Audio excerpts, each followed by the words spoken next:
Out in the Colorado high country, winter does not bother with polite introductions. It hits hard, overstays its welcome, and it will punish a man for hesitating. The wolves know it, the deer know it, and Carl Matthews knew it down to his bones. On that February night back in 1883, he was sitting by his old potbelly stove. His tin cup of coffee had gone cool in his hands. He was listening to the quiet outside his cabin. It was not the good kind of quiet, but the dangerous kind. The birds had gone silent hours before. The wind had died down to nothing. Even the creek out back was hushed under a thick blanket of ice. He put his cup down and reached for his rifle. That is when he heard it. A child's scream, high and sharp, sliced right through the frozen dark. Carl got to the window and rubbed the frost off the glass pane. Out among the trees, he saw something moving. Two people were fighting their way through snow that came up to their knees. The deep drifts tried to pull them down. Behind them, moving low and steady, were four gray shapes that looked like smoke. Wolves. His knuckles went white on the rifle. The sensible thing to do was bar the door and just wait for the sun to come up. Strangers were trouble. Strangers in a blizzard were danger. Strangers with a wolf pack on their trail meant somebody was likely to die. But that little girl's cry sounded an awful lot like his own daughter, back before the fever took her 3 winters ago. So Carl pulled the door open. The woman saw him first. Her eyes met his across 30 yards of snow and shadow. Her arm was wrapped tight around a little girl who could hardly even stand. The woman did not yell for help or beg. She just kept pushing forward, her jaw set hard and her back straight. It was like she had already decided the wolves would have to take her down first. Carl lifted his rifle and fired 2 shots straight up in the air. The wolves scattered back into the timber, but he could still see their eyes shining in the dark, just watching and waiting. "Get inside," Carl said. The woman near fell through the doorway, half carrying the little girl. Carl slammed the heavy door shut right behind them and dropped the thick wooden bar into its cradle. He could feel his own heart thumping against his ribs. The cabin all of a sudden felt tight and crowded. "Sit down by the stove," he said. "The both of you." The woman gave a single nod and steered the child toward the warmth. She moved with a kind of purpose, like someone who was always in control, even when she was worn clean out. Her dark coat had been a fine piece of work once. Carl could see the stitching was too neat for a common coat. The girl's boots were good leather, scuffed up but not cheap. He took it all in while trying to look like he was not paying any mind. The woman was maybe 30 years old, with dark hair tied back in a braid that had come loose in her run through the woods. Her face had strong lines. She was not pretty in a soft way, but she was striking the way a big thunderstorm is striking. The kind of face you had to look at. The little girl was maybe 7, and she had the same serious eyes as her mother. She just stared at Carl without a single blink, like she was trying to memorize his face for later. "How long have those wolves been on your trail?" Carl asked. "An hour," the woman said. Her voice was firm, even with the cold. "Maybe a little longer. Our horse threw a shoe a couple miles back. We had to leave our wagon and just start walking." Carl poured hot water from the kettle into 2 more tin cups and gave them to them. The woman wrapped both her hands around the cup like she was thankful for the warmth. The child did the same, her eyes still fixed on him. "Storm's getting meaner," Carl said. "You can stay here until it lets up. Then you will have to be on your way." The woman looked at him for a good long while. "That seems fair." "What is your name?" the little girl asked all of a sudden. "Royce," her mother said in a low voice. "Mind your manners." "She just asked a question," Carl said. "Name is Carl Matthews. This here is my place." "I am Royce Sonder," the child said. "And this is my mama, Emmy." Emmy Sender gave her daughter a look that promised they would be talking about this later. "We thank you for letting us in, Mr. Matthews." "Just Carl," he said. "And I did it for the girl, not for you." A corner of Emmy's mouth twitched up. "At least you are honest." Carl turned back to the stove and began to pull out what food he had. There were a few baked potatoes from his own supper, some beef gravy that was now cold, and about half a pot of boiled carrots and onions. It was not much, but it was something. He warmed it all up on the stovetop and spooned it out onto 3 tin plates. The little cabin filled up with the smell of hot food. His own stomach grumbled, reminding him he had not eaten near enough that day. He just ignored it and put the bigger helpings on his guest plates. They all ate without a word. Emmy cut her daughter's food into little pieces, and she did not have to be asked. Royce ate slow, her eyes still taking in every corner of the cabin, like she was making a list of everything in it. Carl just looked down at his own plate. He tried not to think about how long it had been since somebody else sat at his table. "This is real good," Royce said out of nowhere. "Thank you." "It is just food," Carl said. "Nothing special." "It is special enough," Emmy said, her voice quiet. When they were done, Carl got 2 blankets from an old trunk in the corner. "You two take the bed. I will sleep here by the stove." Emmy just shook her head. "You keep your own bed. We will be fine." "I was not asking," Carl said flatly. "That storm is only going to get colder. The child needs a proper place to rest." Emmy looked like she wanted to put up a fight, but then she just nodded. "One night." "One night," Carl agreed. He watched as they got into the small bed in the corner. Royce curled up right against her mother's side like it was a place she knew well. Emmy stroked her daughter's hair until the little girl's breathing got slow and even. Carl turned his back to them and put another log in the stove. The fire popped and spit. Outside, the wind had finally come back to life, shaking the shutters and howling through the cracks in the roof. He sat there in his chair and just watched the flames. The cabin felt different now. It was warmer, sure, but it also felt heavier, like the air itself had gotten thicker. From across the room, Emmy's voice came out soft in the dark. "Do you make a habit of helping strangers?" Carl did not turn to look at her. "Do you make a habit of walking through wolf country with a child?" "Not if I can help it." "Same here," he said. There was a quiet moment. Then he and Emmy spoke again. "You lost somebody." Carl's jaw went tight. "Is it that plain to see?" "You keep looking at Royce like she's a painful memory." Carl finally turned his head. Emmy was propped up on one elbow, watching him with those sharp eyes of hers. Her daughter was sleeping soundly beside her. "A daughter," Carl said, his voice low. 3 years back. The fever." "I am sorry to hear that." "Everybody is sorry," Carl said. "But sorry does not bring her back." Emmy nodded slow. "No, it surely does not." They just looked at each other across the little room. The firelight made long shadows dance on the walls.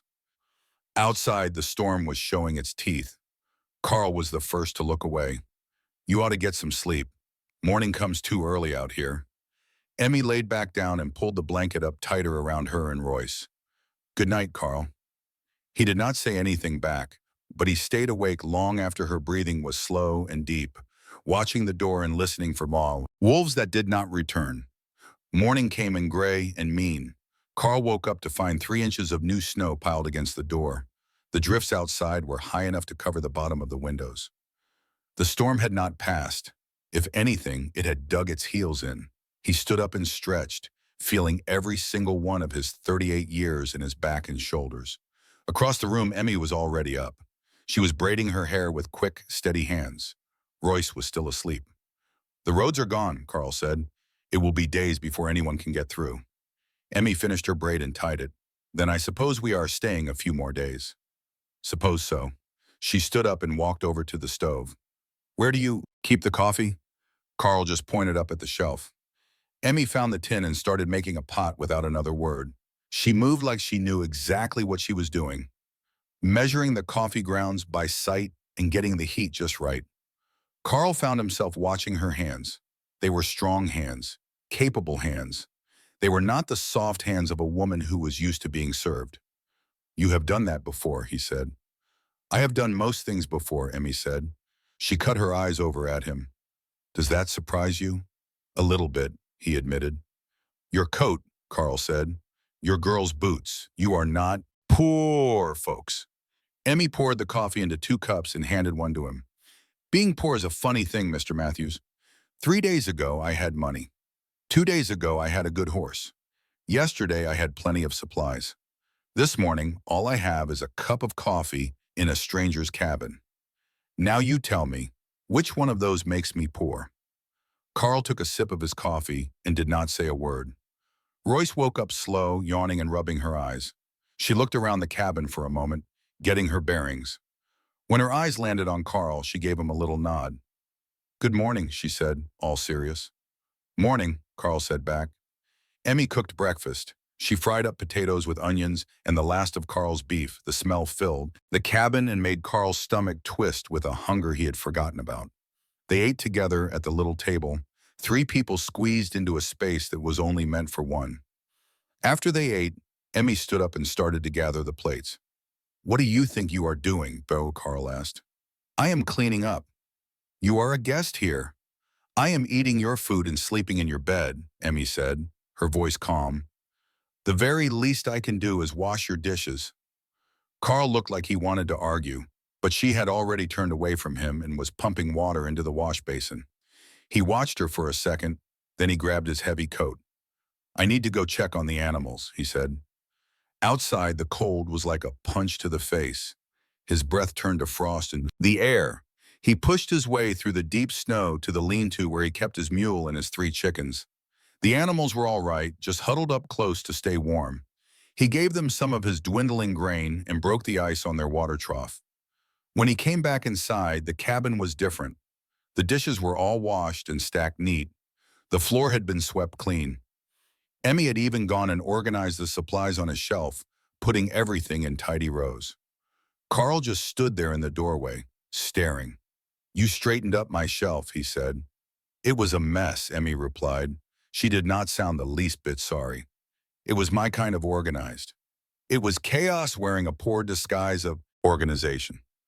Royce let out a little giggle from her spot near the fire. Emmy gave her daughter a stern look, but the corner of her own mouth was twitching. Carl took off his coat and decided right then not to start a fight. He had learned a long time ago that women win arguments just by never giving up. Arguing was a waste of breath. The day dragged on. That storm had them penned up inside good and tight. Carl kept his hands busy with little fixes around the place, nailing down a loose board in the wall, making the door hinges solid, and putting a fresh edge on his knives. Emmy, without a word, started mending his clothes, her needle moving with a fast, sure hand. Royce just sat there and watched the both of them with that hard stare only a child can have. You sure do work a lot, she said. Carl looked over at her. Work is what keeps a man warm when the snow flies. Mama says work keeps your thoughts from going places they ought not to. Well, your mama is a smart woman. She is rich too, Royce said like she was just stating the time of day. Carl's hands stopped what they were doing. Emmy's needle froze in midair. Royce, Emmy said in a low voice. What did you say? Emmy put her sewing aside and looked straight at Carl.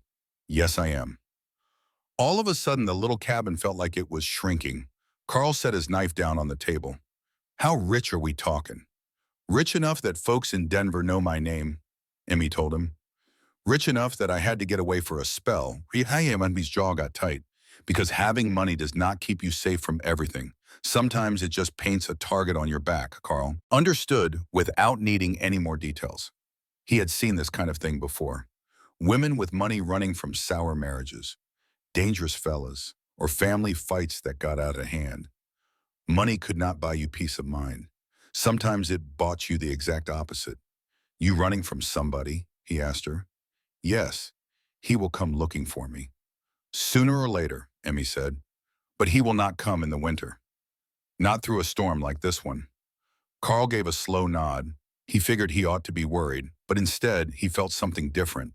It was a feeling that made him get up and check the heavy bar on the door one more time, even though he knew for a fact it was secure. That evening, they ate boiled chicken and some bread that Emmy had somehow managed to conjure up from Carl's meager supplies. She discovered a sack of flour he had forgotten he even had, and she made something that looked and tasted like a real loaf. You have a knack for that, Carl mentioned. For what? Making something special out of almost nothing. Emmy gave a small smile. It is a handy skill to have. After they finished eating, they all sat by the fire. Royce started to doze off, her little head resting on her mother's shoulder. The wind was howling something fierce outside. The cabin groaned and shifted under the weight of it. You talk different from other men, Emmy said out of the blue. Carl glanced at her. How is that? You do not just talk to fill the quiet. You say what you mean to say, and then you stop. Most words are just wasted air anyway. Emmy laughed then, a true, honest laugh, not the polite kind, That is exactly what I mean. Carl felt a warmth creep up his neck. He turned his gaze back to the flames. They sat there for a while in a comfortable quiet. Then Royce shifted in her sleep and mumbled, "You both talk too much and do nothing." Carl went completely still. Emmy's eyes flew wide open. "What was that?" Carl asked. Royce just yawned and snuggled up closer to Emmy. "Mama used to say, when people talk like that, it means they like each other but are just being plain foolish about it." The silence that came after that was so thick you could cut it with a knife. Carl stared hard at the fire. Emmy stared down at her daughter. The wind outside all of a sudden seemed 10 times louder. "Well," Carl finally said, his voice a bit gravelly, "your mama was a sharp one." "She was also right," Royce mumbled, already drifting back to sleep. Emmy put a hand over her mouth, but Carl could see her shoulders shaking as she tried to hold back her laughter. He coughed into his fist and stood up real sudden. "Gonna go check on the door," he announced. "You checked it 10 minutes ago," Emmy pointed out, her voice a little shaky. "Just checking it again." He took way too long looking over that perfectly good door while his heart was pounding against his ribs. Behind him, he could hear Emmy trying her best to smother her giggles. When he finally turned back around, she was looking at him with an expression he could not quite figure out. It was somewhere between amusement and something else, something a whole lot warmer. "Children," she said softly, "have a way of saying the most inconvenient truths." "She get that from you?" Carl asked. "Probably." They looked at one another from across the small cabin. The fire crackled between them. Royce was sleeping soundly, with no idea of the trouble she had stirred up. Carl cleared his throat. "Time for bed." "Yes," Emmy agreed in a hurry. "Definitely time for bed." But for a good long while, neither one of them made a move. And when they finally did, Carl found himself wide awake in his chair, staring up at the ceiling and thinking about a woman who could make bread from nothing and had a laugh that sounded like summer thunder. 3 more days went by. The storm just would not let up. Carl's cabin, which had felt way too empty for 3 whole years, now felt almost full. But it was a good kind of full, the kind that made him remember how much he had missed the feeling. Emmy kept finding the ways to make herself useful, and Carl finally gave up trying to stop her. She cooked meals that made his supplies last longer than he ever thought they could. She patched up clothes he had been meaning to get to for months. She even stacked his firewood in a new way that, Carl had to admit, made a lot more sense than the way he had been doing it. Royce had started following him around like a quiet little shadow. "Why do you sharpen your knives all the time?" she asked him one afternoon. "A dull knife is a lot more dangerous than a sharp one," Carl told her, running the stone along the blade. "It makes you push too hard. That is when the blade slips and cuts you. That is smart.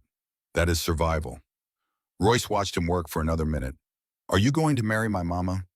Carl about dropped the knife. "What did you say?" "You look at her the same way my papa used to look at her, right before he died," Royce said, plain as day.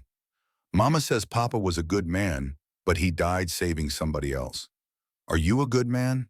Carl put down the knife real careful. His hands were not steady. "I try to be," he told Royce.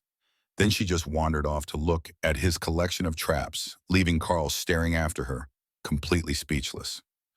That night, Emmy made a chicken soup with dumplings. Carl had no clue where she found what she needed to make them, but the smell alone was enough to make his mouth water. They ate side by side at the small table, their shoulders nearly touching. "This is unbelievable," Carl said. "It is just soup," Emmy replied, but he could tell she was pleased. "No, this is better than soup. This is some kind of magic." She chuckled at that. "If this is magic, then your standards are mighty low." Standards are realistic," Carl said. "Good food, a warm place to sleep, and honest company. That is all the magic a man needs." Emmy put her spoon down and looked right at him. "You really believe that, do you not?" "I do." Something in her face changed. "Most men I have known always want more. More money, more land, more of everything.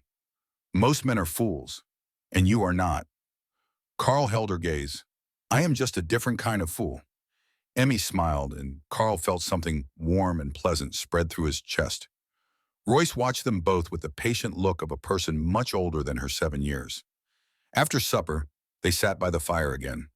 Royce was already fast asleep in the bed, leaving Carl and Emmy by themselves for the first time since she had arrived. The cabin felt different in the firelight, cozier and more personal. Carl was very aware of how close Emmy was sitting next to him. She was close enough that he could smell the faint scent of lavender soap she still had, close enough that their shoulders were almost brushing. "Can I ask you something?" Emmy said. "Depends on what you are asking." "Fair enough." She turned to look at him properly. "Why did you really open your door that first night? You could have just pretended you did not hear us." Carl looked into the fire. "Your little girl screamed. She sounded like someone I once knew." Emmy was quiet for a second. "Your daughter?" "Yes. You think about her a lot. Every single day," Carl said. "But it does not hurt the same way it used to. Time does not heal you. It just teaches you how to carry the weight." Emmy reached over and put her hand right on top of his. Her hand was warm. "I am so glad you opened the door." Carl looked down at their hands together, and then he looked up at her face. "Me too." They just sat like that for what felt like a long time. No words were needed. They were just sharing the same quiet space. Carl's heart was doing funny things inside his chest. He wanted to say something important, something that meant something, but his mind had gone completely empty. Emmy smiled as if she knew exactly what was going on in his head. "You are working awfully hard not to say something." "I'm working awfully hard not to say something foolish," Carl corrected her. "Say it anyway." Carl took a deep breath. "I like having you here. Both of you. The cabin feels less empty now." "That is not foolish," Emmy said in a soft voice. "That is honest. Honest is just another word for foolish most of the time." Emmy laughed and gave his hand a little squeeze. "You are a strange man, Carl Matthews." "What a thing to say." "You are a strange woman, Emmy Snyder." She leaned in closer, and Carl felt like he forgot how to take a breath. Her eyes were dark in the firelight, so deep a man could get lost in them. Her lips curved into a small, dangerous smile. "Do you know what is funny?" she asked him. "What is that?" "You let a woman and her little girl stay with you for one night," Emmy said, not knowing she was a cattle queen who owned half of Montana. Carl just blinked. His mind came to a complete stop. "Montana." "Montana," Emmy confirmed, that smile still on her face. 3,000 acres, 1,500 head of cattle, and 2 big ranches. "I was just in Denver for some business when things went sideways." Carl just stared at her. His hand was still under hers, warm and real. "You have got to be joking." "I am not. 3,000 acres, give or take." Carl stood up so fast his chair scraped the floor, and he went to the window. He put his hands on the cold glass and tried to get his thoughts in order. Behind him, he heard Emmy let out a soft sigh. "This is the part where you start acting strange about it," she said. "I am not acting strange. You are standing over there at the window like you are planning your escape." Carl turned back around. Emmy was watching him with a look that was somewhere between finding it funny and just being tired of it all. "Why did you not tell me?" he asked. "Would it have made a difference in how you treated us?" "No, then why does it matter?" Carl opened his mouth, then shut it, then opened it again. "Because you are rich and I am poor," Emmy finished for him. "Is that what this is all about? The fact that I have money and you do not?" "Yes," Carl said straight out. "That bothers me." Emmy stood up and walked across the cabin until she stood right there in front of him. She looked straight up at his face with those sharp, steady eyes of hers. "I have been well off my entire life," she said in a low voice. "Money has bought me a lot of things, like safety and power and chances. But do you have any idea what it has never bought me?" "What?" "Someone who would open his door in the middle of a blizzard without even asking my name or what I could offer him," Emmy said. "Someone who gave us his own bed and slept on the floor. Someone who shares the last of his food and never says a word of complaint. Someone who can make my little girl laugh and does not back down when she speaks her mind." Carl swallowed and it felt hard. "Emmy, do you believe that money makes me any better than you?" Emmy cut in. "You think owning 3,000 acres means I am too good for a man who knows how to get through a hard winter with dignity. I have known rich men, Carl, a whole lot of them, and most of them are weak, gutless, and about as useful as a screen door on a submarine when life gets tough. You are not any of those things. I am just a man with a little cabin. You are a good man with a cabin, Emmy corrected him. There is a big difference. They were standing so close now that Carl could feel the warmth coming off of her. His hands just hung there at his sides, completely useless. He had the urge to reach for her, to pull her in close, to do 100 different things that felt both perfectly natural and totally impossible. Emmy tilted her head just a bit. What are you thinking about? That I really want to kiss you, Carl said before his mind could tell his mouth to shut. Emmy's eyes got a little wider, and then she smiled. It was a real smile, bright and with no guard up at all. Well then, why aren't you? Carl's hands started moving before he even thought about it. He cupped her face real gentle, his calloused palms against her soft skin, and he lowered his mouth down to hers. The kiss was unhurried and careful, like the two of them were trying not to shatter the moment. Emmy's hands came up and rested on his chest. Carl felt her fingers tighten on the fabric of his shirt. The fire popped and crackled behind them. The wind was still howling outside. Nothing else in the world existed. When they finally pulled apart, Emmy was breathing a little heavy. Carl's heart was thumping so loud, he was certain she could hear it plain as day. Well, Sunem, Emmy said, still catching her breath. That sure took you long enough. Carl let out a laugh. He could not help it. I am a slow learner. I noticed. He kissed her one more time, not nearly as carefully as before. Emmy made a soft noise right against his mouth and leaned in even closer. Carl slid his arms around her waist and held on tight, like he was afraid she might just vanish if he let go. From over on the bed, Royce's sleepy voice sliced right through the moment. Are you two finally done being foolish? They jumped apart. Carl could feel his face getting hot. Emmy put her hand over her mouth, her shoulders shaking as she tried to hold in her laughter. We are done, Emmy called back to her. Good, Royce said. Can I go to sleep now? Yes, thank you. The cabin went quiet once more. Carl and Emmy just looked at each other for a second, and then they both started to laugh. It was a quiet, breathless kind of laughter that felt like a huge weight had been lifted. Your daughter, Carl said, is a little bit terrifying. I know, Emmy said. I am awfully proud of her. They just stood there together in the light from the fire, holding on to each other. Outside, the blizzard was finally starting to lose its strength, and the first few stars were peeking through the breaks in the clouds. The storm finally broke on the 7th morning. Carl woke up to sunshine, pouring in through the window and the sound of water dripping off the roof. The temperature had gone up during the night. Spring was on its way, even if winter did not want to give up the fight. He was beside her because he had finally given up sleeping on the floor and taken Emmy's offer to share the bed while Royce slept near the stove. Emmy began to stir, and then she opened her eyes. Mornin', she said, her voice soft. Mornin', Carl answered. They just lay there for a little while, not moving, just looking at one another in the early morning light. Carl reached over and gently tucked a piece of hair behind her ear. Emmy smiled. From near the stove, Royce's voice cut in. If you two are going to be all mushy, could you at least make some breakfast first? Carl groaned. Emmy just laughed and sat herself up. The whole day felt different somehow. Lighter. The little cabin that had felt like a jail for a week now felt an awful lot like a home. Carl stepped outside to check on the roads and saw they were still covered in snow, but you could get through with a little work. A few more days of sunshine, and Emmy and Royce would be able to leave. That thought made his chest feel tight. He went back inside and found Emmy was cooking up baked potatoes with beef gravy and some boiled carrots with onions. The smell alone made his mouth start to water.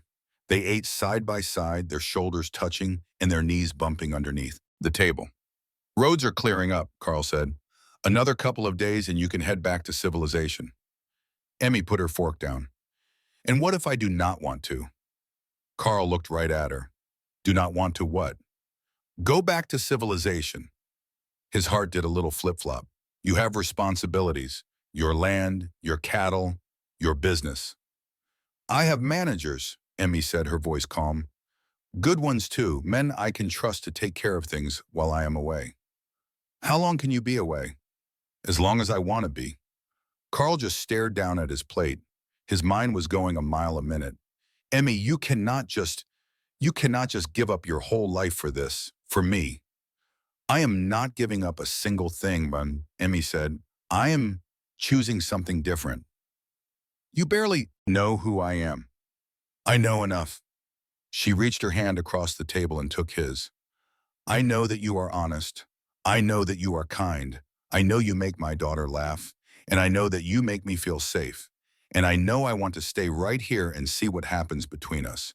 For right now, that is enough. Carl wanted to argue with her, to list out all the reasons why this was just plain impossible. But when he opened his mouth to speak, completely different words came out. I want you to stay. Emmy smiled. Then it is settled. Royce, who had been listening to their whole conversation with that serious look of hers, gave one single nod. Good. Can we get a dog? What? Carl and Emmy both said at the same time. A dog, Roy said again. Farms are supposed to have dogs. We are going to need a dog. Emmy looked over at Carl. Carl looked back at Emmy. And then they both started to laugh. But that peace was not meant to last. 2 days later, a rider showed up on the road. Carl spotted him from the window, a man on a horse moving slow through the melting snow. He was dressed way too nice to be from around here. His coat looked brand new. His horse looked expensive. Carl felt a cold knot form deep in his stomach. Emmy, he called out, we have got a visitor. Emmy came over to the window and she froze solid. All the color drained right out of her face. That is Keenan. Who is Keenan? My brother-in-law, Emily said, her voice barely a whisper. My husband's brother, the man I was running from. Carl's hand went straight for his rifle. What does he want? He wants to take control of my land, Emmy said. When my husband passed, he left everything to me. Keenan believes it should have all gone to him. He has been trying to fight the will for 2 years. Can he do that? He sure thinks he can. Emmy turned away from the window. Her hands were shaking something awful. He is dangerous, Carl. He is not a man who takes no for an answer. Carl checked his rifle, making sure it was loaded. He wants to take you back. He wants to force me to sign over my land, one way or another. He will not, Carl said, his voice flat. Not as long as I am still breathing. Emmy looked at him, her eyes wide with fear. Carl, no, Carl cut her off. You are staying here because it is what you want, not because some fool on a fancy horse thinks he can scare you into doing what he says. That is not going to happen. The rider Keenan pulled up right in front of the cabin. He swung down from his horse, smooth as you please, and walked toward the door. Carl opened it before the man even had a chance to knock. Keenan was a tall fellow, well put together, with the kind of handsome face that Carl never trusted. His smile was all practice. His eyes were pure ice. I am looking for Emmy Snyder, Keenan said, all Plaisnet-like. I have reason to believe she is staying here. Who is asking? Carl said. Her family. She has got family right here, her daughter. That is all the family she is going to need. Keenan's smile got real thin.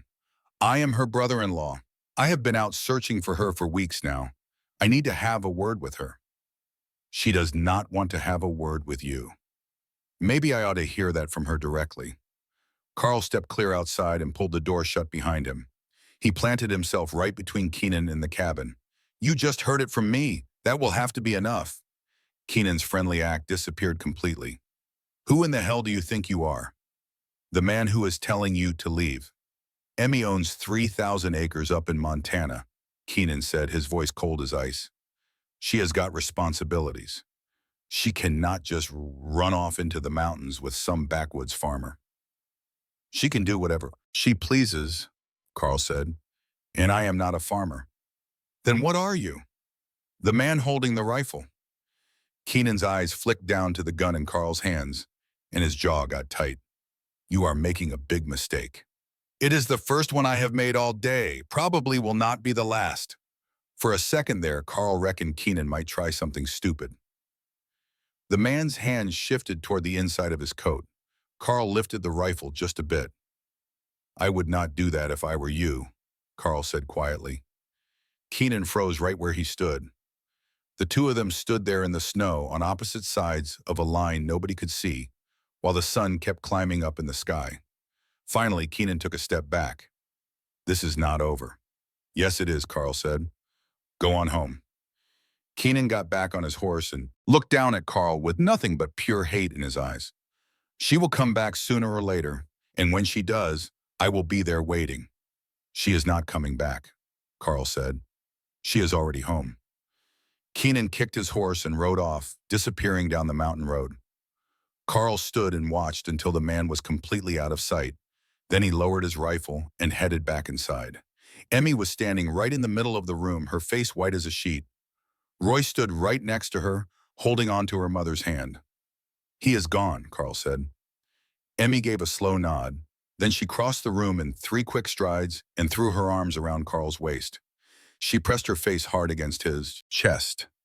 Carl just held her, stroking her hair with one hand while Royce watched the both of them with those serious eyes of hers. He will be back, Emmy whispered. Let him, Carl said. I will be right here. Carl, you just do not understand. He has got money and connections. He can make your life a living hell. He can sure try, Carl said. But I have survived winters up in these mountains for 15 years. I have stared down wolves and blizzards and a kind of loneliness that would break most men in two. I am not about to be scared off by some rich fool who thinks his money makes him a big man. Emmy pulled back just enough to look up at him. Her eyes were shiny with tears. Why are you doing all this? Because you are worth fighting for, Carl said, plain and simple. For both reasons, Royce, and because I am tired of being all alone. Amy's breath caught in her throat. Carl. He pulled her in and kissed her, a hard and fierce kiss that let out every feeling he had been keeping inside. Emmy kissed him back with that same fire, her hand balling up the front of his shirt. When they finally pulled apart for air, a smile was on Royce's face. I like him, Mama. Emmy let out a laugh that was half a sob. I like him too. Are we going to stay here? Royce asked. Emmy turned her eyes to Carl. Carl looked right back at her. Are you? He asked. Yes, Emmy answered. If you will have us, I will have you, Carl said, for as long as you want to be here. Then we will stay forever, Emmy said. A real smile spread across Carl's face, the first one he had shown in 3 years. Forever sounds just about right. Spring arrived for good in the Colorado mountains. The last of the snow melted away. The creek swelled up, running high and fast. New green shoots started poking up in the meadow past Carl's cabin, and Emmy Snyder stayed. She got word to her managers back in Montana, giving them complete authority to run her ranches. She set up for supplies to be brought in once a month. She made it plain to anyone who had the nerve to ask that she was not going back, and that her brother-in-law had zero claim on her land or any of her choices. Keenan made 2 more attempts to get to her. Both times, Carl met him down the road and turned him around. The third time Keenan came, he brought 3 men with him. Carl brought 12. They were his neighbors, a mix of ranchers and farmers who had come to like the quiet woman living in Carl's cabin. And they sure respected the man who was protecting her. Keenan took one look and left for good. Life fell into a new, comfortable rhythm. Carl started adding on to his cabin, building out 2 more rooms and a proper stone fireplace. Emmy took his simple bachelor's place and made it feel like a real home. She hung curtains in the windows and put rugs down on the floors. She had him build shelves for all her books. Royce just thrived out there. She started helping Carl with his chores, learning how to mend a fence and look after the animals. She learned how to read from the books Emmy ordered. She shot up, getting taller and stronger. And every now and then, her serious face would break into a wonderful, bright laugh. The way Carl and Emmy courted was the way people on the frontier did. It was slow and it was practical because they were building something that was meant to last. They would ride together through the mountain valleys, Emmy on a fine horse she had brought down from Montana, and Carl on his reliable old mule. They talked about everything and they talked about nothing. They learned about each other's pasts. They made plans for their future. You, Emmy said in a simple voice. All of you. Carl scooped her up right then and carried her to the bed. He set her down as gently as a feather and took off the rest of her clothes with a kind of reverence. She was just perfect, a woman who was strong and soft at the same time. The way her curves and her strength came together was enough to make a man's mouth go dry. Emmy just watched him with her dark, knowing eyes as he stripped off his own clothes. When he stood there bare in front of her, she reached a hand out and pulled him down onto the bed to lie beside her. They came together slowly at first. Their hands and mouths explored, learning what made the other one gasp and what made them moan. Carl traced the gentle curve of her hip, the softness of her inner thigh. Emmy mapped out the hard muscles of his back and the old scars across his chest. When Carl finally shifted over her, settling himself between her thighs, Emmy looked straight up at him with complete trust in her eyes. "I love you," she said. The words squeezed Carl's heart. "I love you too." He entered her slowly with great care, giving her body a moment to adjust to him. Emmy let out a soft gasp and wrapped her legs around his waist, pulling him in deeper. They began to move together in a rhythm that was as old as the mountains themselves, their bodies joining in the closest way two people can.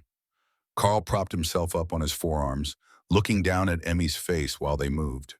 Her eyes were closed and her lips were slightly parted, little sounds escaping her throat with every motion. She was so beautiful in her passion, completely open and real. "Look at me," Carl said, his voice husky. Emmy's eyes opened. They locked their gaze, and the connection between them grew even stronger. Carl felt something inside his chest crack open, a part of him that had been frozen solid for 3 years and was finally beginning to thaw. Their rhythm quickened. Carl felt Emmy growing tense beneath him. He heard her breath catch in her throat. He slipped one hand down between their bodies and found that tender spot that made her cry out his name. "Carl," she gasped. "Oh, dear God, Carl." She fell apart right under him, her body arching as the muscles inside her clenched around him. That feeling was enough to push Carl right over the edge. He buried his face in the curve of her neck and just let go, feeling wave after wave of pleasure wash over him. They collapsed together, breathing hard, their skins slick with sweat even in the cool night air. Carl rolled onto his side, pulling Emmy tight against his chest. She curled right into him, resting her head on his shoulder with one leg draped over his. For a good long while, neither of them said a word. They just lay there, their hearts slowing to a steady beat, their bodies still tangled together from what they had shared. At last, Emmy lifted her head to look at him. Her hair was a wild mess around her face. Her eyes were soft and full of satisfaction. "That was worth the wait," she told him. Carl let out a quiet laugh. "Yes, ma'am, it was." She kissed him gently and then snuggled back against his chest. "Ask me again." "Ask you what?" "What? You were about to ask me on the porch before I got you sidetracked?" A smile touched Carl's lips in the darkness. His hand stroked through her hair. "Marry me." Emmy lifted her head up again. "What was that?" "Marry me," Carl said again. "Let us make this official. Let us build this life together the right way." Tears started to well up in Emmy's eyes. "Are you asking me, or are you telling me?" "I am asking," Carl said, "but I am surely hoping you will say yes." "Why? Because I love you," Carl answered, plain and simple. "Because you make me want to be a better man. Because I cannot imagine my life without you and Royce being in it. Because every single morning, I wake up feeling thankful that you walked out of that storm and right into my cabin. Because what we just did means the whole world to me, and I want to share it with you for the rest of my days." Emmy's tears finally spilled over and ran down her cheeks. "Yes, yes, you big fool," Emmy said, laughing and crying all at once. "Yes, I will marry you." Carl kissed her so deeply he could taste the salt from her tears and the joy in her heart. When they finally came up for air, they were both grinning from ear to ear. They made love a second time, much slower now, taking their time with every touch and every kiss. Carl made it his mission to explore every inch of Emmy's body, learning what made her sigh, what made her gasp, and what made her beg for more. Emmy did the same for him, her hands and mouth driving him nearly mad before she would let him find his release. When they finally drifted off to sleep, wrapped up in each other's arms, the moon was high in the sky. The whole world was peaceful and quiet, except for the sound of their breathing and the far-off hoot of an owl. The next morning, Carl woke up and found Emmy still lying in his arms. She was already awake, just watching him with a soft smile. "Good morning," she said. "Morning," Carl answered back. He leaned down and kissed her on the forehead. "Any regrets?" "Not a single one," she said. They got dressed slowly, stealing kisses between putting on their clothes. When they finally stepped out of the bedroom, they saw Royce sitting at the kitchen table. She was eating a cold biscuit and looking awfully pleased with herself. "You are getting married," she announced. Carl and Emmy froze right where they stood. How did you? I have ears, Royce said, as if it was the most obvious thing in the world. Besides, you are both smiling like a couple of fools. It is plain to see. Emmy covered her face with her hands, embarrassed. Carl could feel his own neck getting warm. Yes, Emmy said from behind her hands. We are getting married. Good, Royce said. Now can we get a dog? Carl just burst out laughing. Emmy started laughing too. They leaned against each other, laughing so hard that tears streamed down their faces. All the while, Royce just watched them with the patient look of a child who has to put up with silly grown-ups all the time. The weeks after that were a flurry of getting ready. Carl got busy expanding the cabin even more, adding on a third bedroom and a real dining area. Emmy sewed herself a simple dress for the wedding and talked with the neighbors to plan a small get-together. News traveled fast through the territory that the rich widow from Montana was going to marry the mountain man who had saved her.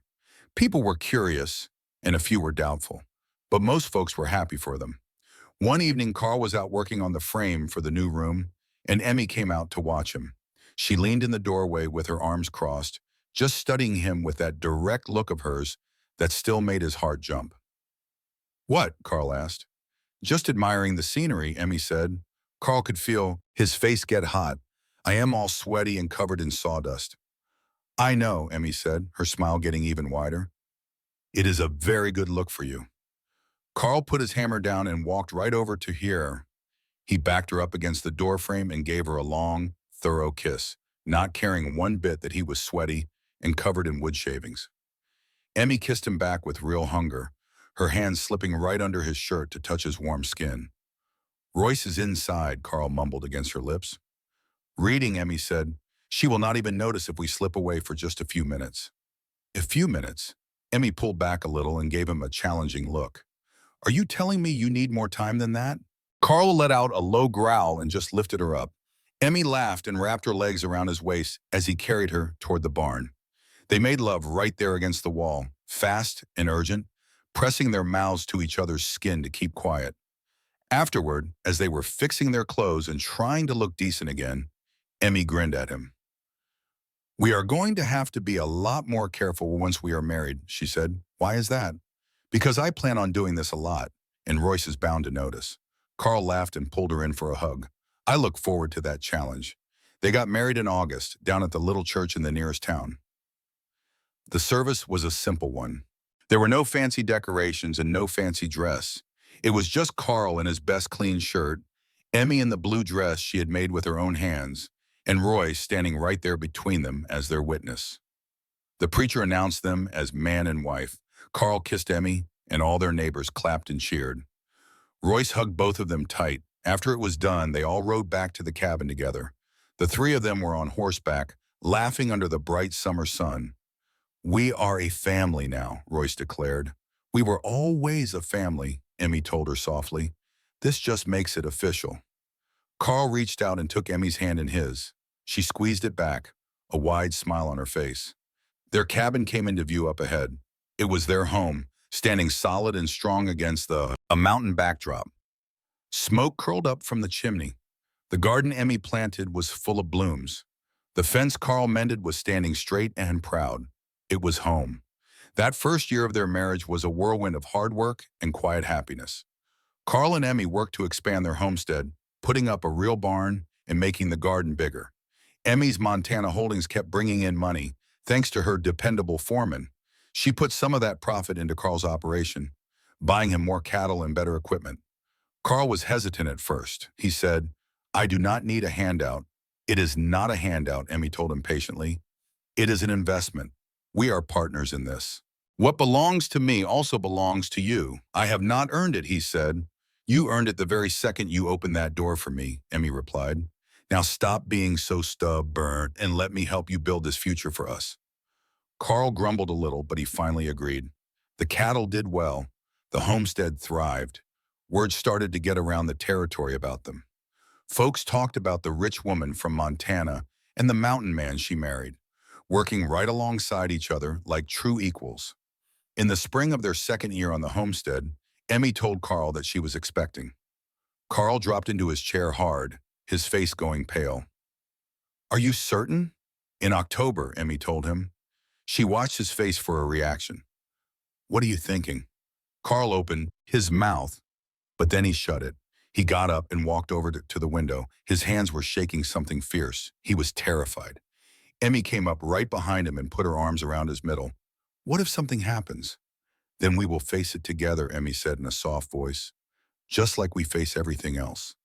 Carl turned around in her arms and held her close. He whispered into her hair, "I cannot lose you." "You will not," Emmy promised him.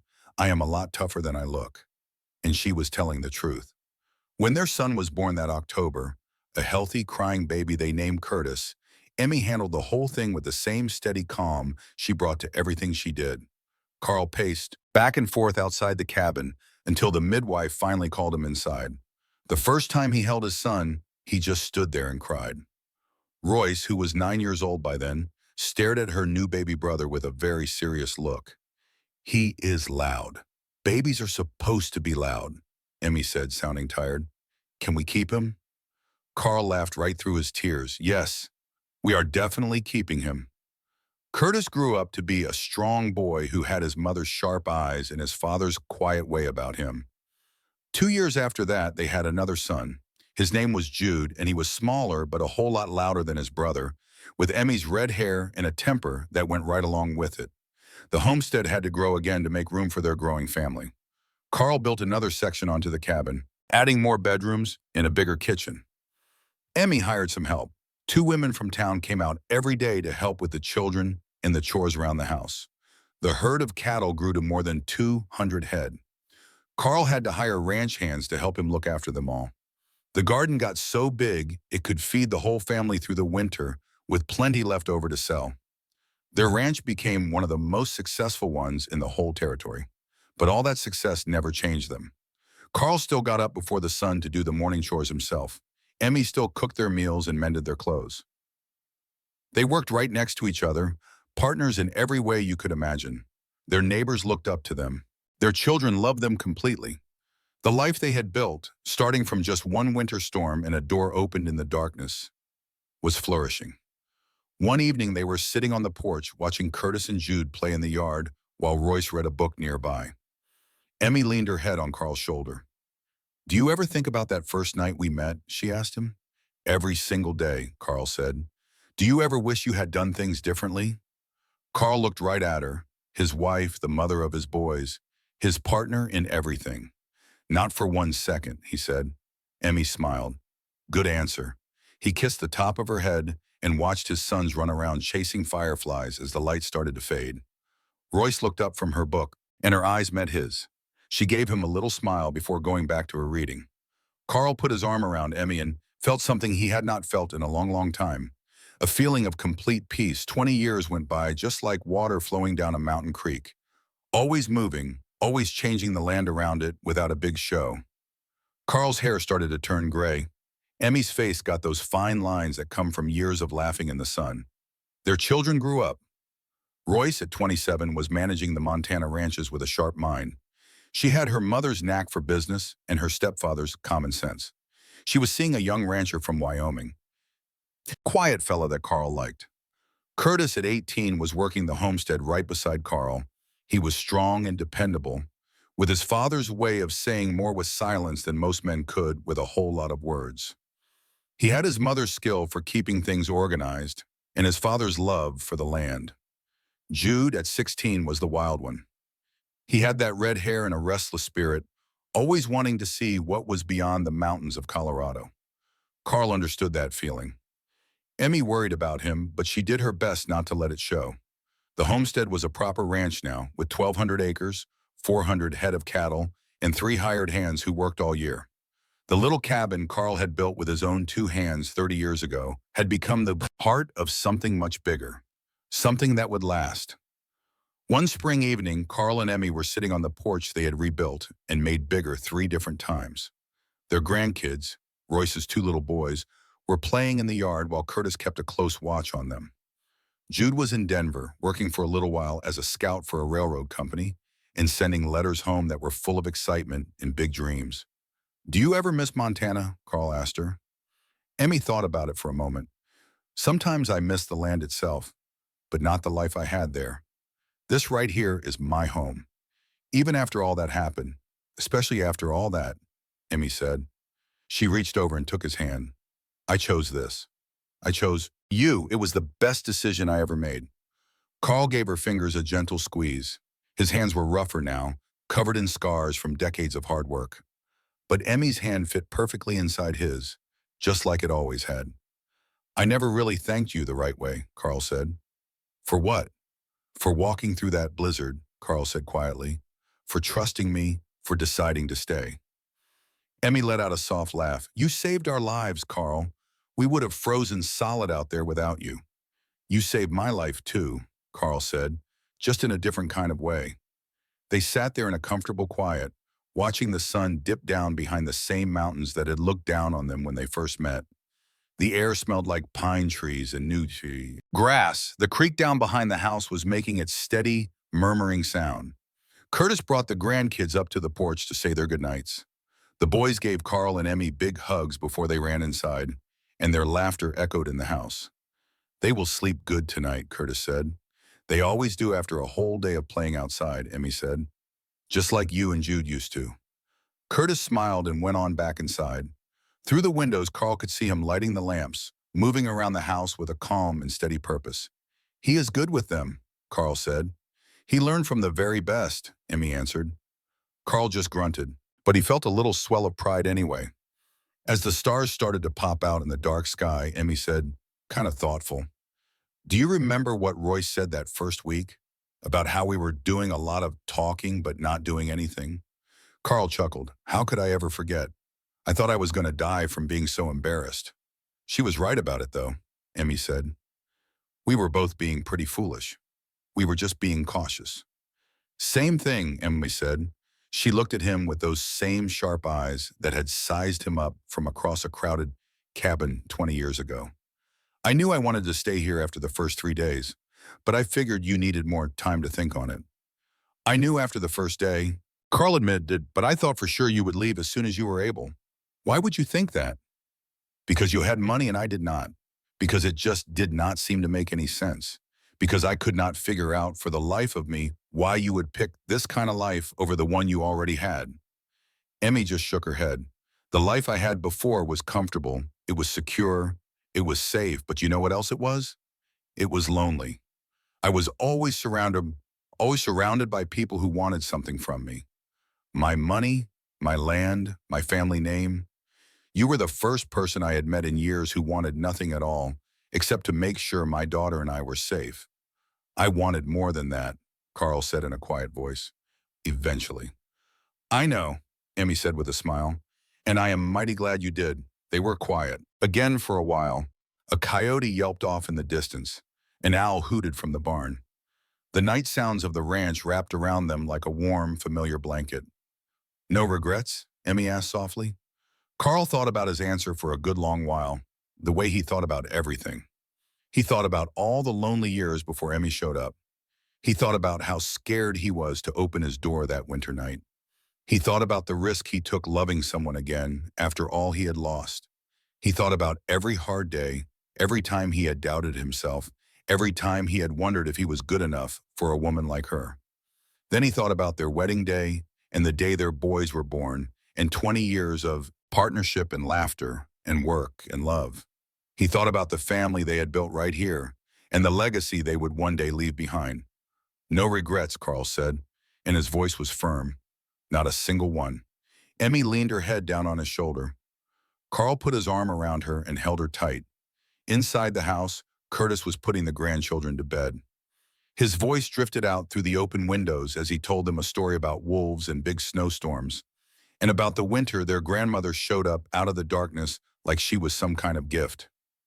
The door that Carl had opened 20 years before, first with fear, then with a welcome, and finally with love, was standing open now to let the warm spring air come inside.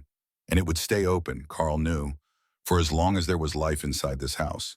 It would be open to family, to friends, and to anybody who needed to get out of the cold. Some doors, once you open them, are just not meant to be shut again. Sometimes love shows up quiet, with nothing more than a baby's cry and a storm that does not want to end. Sometimes it comes carrying nothing but truth, courage, and the choice to trust a stranger in the dark. And sometimes, if you are one of the real lucky ones, it stays with you forever. Carl kissed the top of Emmy's head and watched the stars come out one by one over the mountains. The night was getting cold, but the porch was warm. The wind whispered through the pine trees, but the house stood strong and solid.